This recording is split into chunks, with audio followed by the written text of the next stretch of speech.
बीड जिल्ह्यातील जलजीवन मिशन अंतर्गत जे काही घोटाळे झालेले आहेत त्या संबंधित आज आम्ही नाबार्ड आणि टाटाच्या ज्या ऑफिस आहेत बीडमधले त्या ठिकाणी आलेलो आहोत. नाबार्ड आणि टाटाच्या म्हणजे जिल्हा परिषदकडून ह्या ज्या काही जलजीवनच्या मिशनच्या ज्या विहिरी होत्या त्या विहिरी नाबार्ड आणि टाटा या दोन्ही कंपन्यांनी त्या बांधलेल्या आहेत आणि याच प्रकरणामध्ये प्रचंड मोठा घोटाळा झाल्याचं आपण मागील अनेक दिवसापासून बघत आहोत. आज आपण त्या ठिकाणी आहोत. या ठिकाणी जे तक्रारदार आहेत ते सुद्धा आहेत. नाबार्ड आणि टाटामध्ये काय नेमके घोटाळे झालेले आहेत हे आपण आज त्यांच्याकडून ऐकून घेतो. भैया, आपण आज नाबार्ड आणि टाटाच्या ऑफिस जवळ आलेलो आहोत. यांच्यावरती काय आरोप आहे आपला? प्रथमतः आपण ज्या ठिकाणी थांबलो आहेत जलजीवन मिशन अंतर्गत जो भ्रष्टाचार होतो तीच ही जागा सगळ्यात मोठी जागा आहे. इथूनच भ्रष्टाचार होतो आणि आपण आज नाबार्ड आणि टाटावाल्याच्या इथं बाईट घेण्याचं एक कारण आहे साहेब.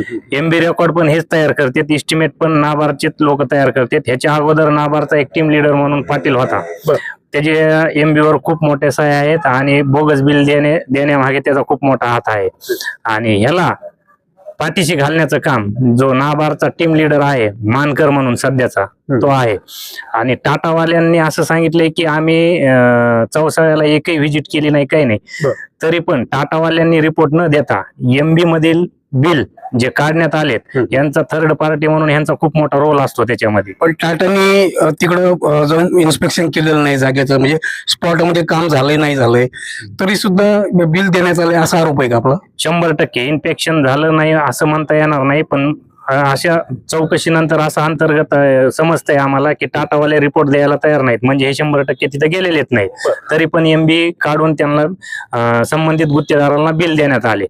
आता टाटावाली ही थर्ड पार्टी म्हणून काम करीत आहे, तर ती बऱ्याचशा जागेवर जात पण नाहीत, रिपोर्ट पण बनवत नाहीत आणि बनवला तरी पण जागेवर बनवतात, पाहणी व्यवस्थित करीत नाहीत, काही नाहीत आणि गुत्तेदारांना पैसे देण्याचं काम एमबी द्वारे करतात.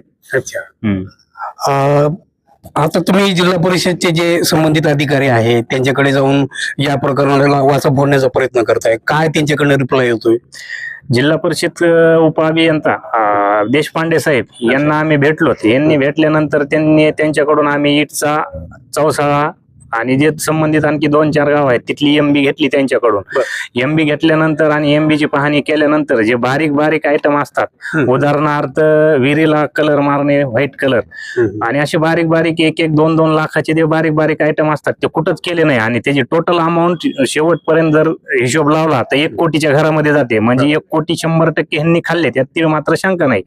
आणि कार्यकारी अभियंता बिडकर साहेब यांना भेटल्यानंतर त्यांनी सांगितलं की बाबा ह्याच्यावर मी लवकर चौकशी करेन. 1-2 दिवसात जर चौकशी व्यवस्थित नाही झाली आणि एमबी वर ज्यांनी बोगस बिल दिलेत ते संबंधित अधिकारी त्यांना निलंबित करण्यात नाही आलं तर आम्ही 100% मोठं आंदोलन करणार आहोत जिल्हा परिषदला. आणि ह्याच्या संबंधित जे गुत्तेदार आहेत, लायसन धारक ज्यांनी हे काम केले आहेत त्यांच्या लायसनवर, त्यांचे लायसन ब्लॅकलिस्ट मध्ये टाकण्यात यावे. बीड आणि चौसाळ्याचं वारंवार नाव येतंय, या चौसाळ्यामध्ये नेमकं काय घोटाळा आहे?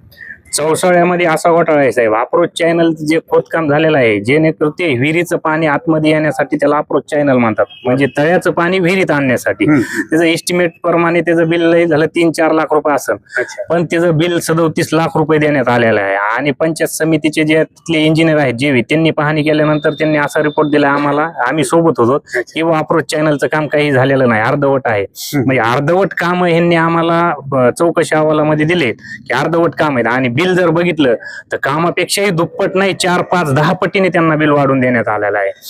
आणि विशेष म्हणजे तिथं घरोघरी नळ कनेक्शन देण्यासाठी 1 कोटीच्या पुढं बजेट दिलेलं आहे. प्लॅन्टच तयार नाही, फिल्टर प्लॅन्ट तयार नाही, फिल्टर प्लॅन्टचे पैसे उचललेत आणि जे घरोघरी नळ कनेक्शन, हे कनेक्शन कुठं दिले नाही तरी पण त्याची 1 कोटीच्या पुढे रक्कम उचललेली आहे.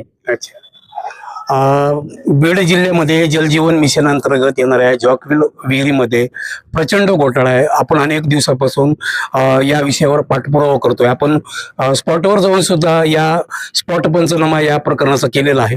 आपण गेल्या अनेक दिवसांपासून बीड जिल्ह्यातील जलजीवन मिशन अंतर्गत येणाऱ्या विहिरीच्या, म्हणजे जे जॉकवेल विहिरी आहेत, पूर्ण गावासाठी ह्या विहिरी असतात, या विहिरीतील हा भ्रष्टाचार आपण ऐकतोय. आज आपण टाटा आणि नाबार्डचं जे ऑफिस आहे त्या ठिकाणी आलेलो आहोत आणि जे तक्रारदार आहेत त्यांनी सांगितले किंवा अपूर्ण राहिलेले जे काम आहेत, म्हणजे जे उपअभियंते आहेत देशपांडे साहेब यांनी हे कामं अपूर्ण आहेत असा सिरा दिलेला असताना सुद्धा या कामावरती कोट्यावधीचा खर्च करण्यात आलेला आहे. म्हणजे खुल्ला जनतेच्या पैशावर डल्ला मारण्याचं काम या विशेष प्रकरणामध्ये होत आहे. तक्रारदारांनी आता इशारा दिला आहे की या प्रकरणामध्ये जे अधिकारी आहेत, जे म्हणजे टाटाचे असतील, नाबार्डचे असतील किंवा शासकीय अधिकारी असतील, यांच्यावर जर कारवाई झाली नाही तर आम्ही खूप मोठं आंदोलन लवकरात लवकर उभा करू. जनजागृती न्यूजसाठी मी महादेव सवाई, बीड.